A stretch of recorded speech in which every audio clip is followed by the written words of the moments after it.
नमस्ते आचार्य जी। मैं ये सोच रही थी कि त्यागने वाली भावना आ रही है कि जो कुछ तुमने आज तक बना रखा है अपनी लाइफ में, उस सब से डिस्पैशनेट होके तुम जाओ गुरु के पास। थोड़ा सा डर लगता है इसके बारे में सोच के, और फिर मैं सोचने की कोशिश क्यों डर लग रहा है, जैसा कि आप कहते हैं इसमें मेरी क्या लाभ हानि है जो मुझे डर लग रहा है, क्या मतलब रह गया है।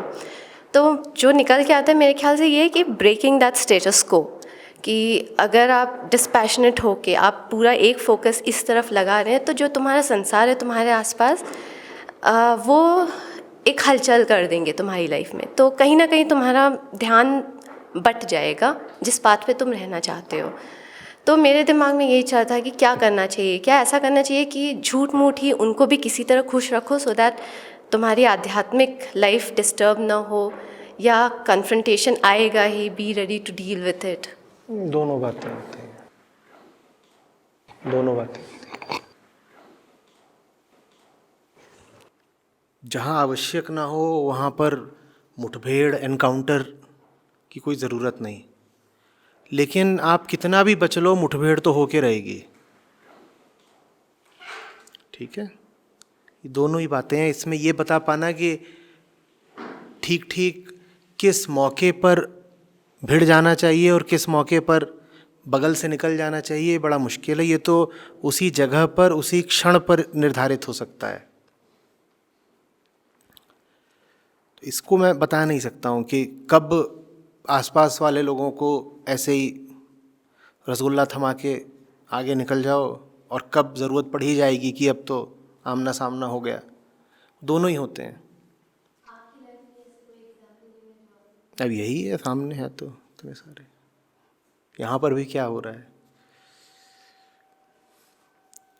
लगातार वही हो रहा है।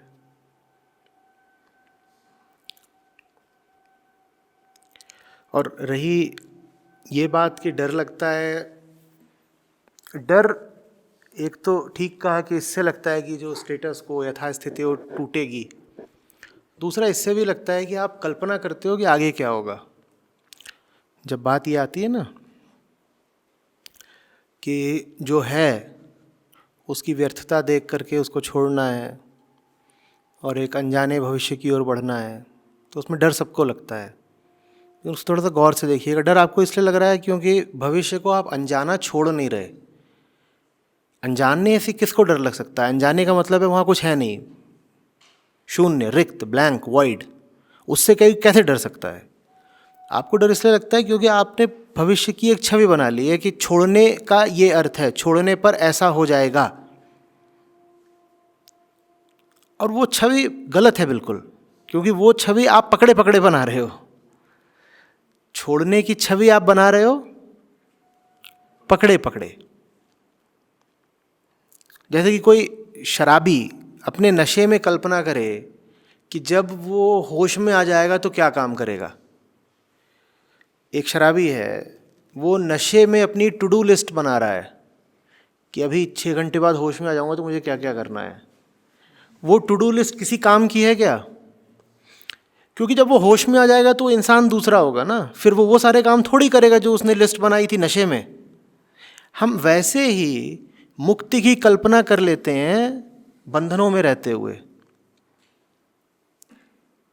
और जब आप बंधनों में हैं तो आपकी कल्पना बड़ी भयानक होती है। क्यों? क्योंकि आप जबरदस्ती भयानक कल्पना करते हो। क्यों? ताकि बंधन कायम रहे। आपको अगर बंधन बचा के रखने हैं तो बहुत ज़रूरी हो जाता है कि मुक्ति की एक भयानक तस्वीर खींचें आप, और फिर खुद को बोले तो बड़ी भयानक है, नहीं बंधन बेहतर है।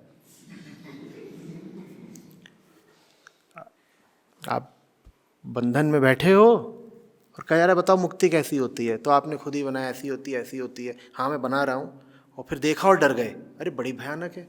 वो भयानक है ही इसीलिए क्योंकि आप बंधन में हो और आपसे कुछ अभी सही से हो नहीं रहा है। तो जो भी लोग कोई नई शुरुआत करना चाहते हैं, ज़िंदगी में कुछ नया लाना चाहते हैं, उनको मेरी सलाह ये है कि नया कैसा होगा इसकी कल्पना मत करो पहले से, एकदम मत करो। क्योंकि तुम जो भी कल्पना करोगे वो तुम्हें भारी पड़ेगी।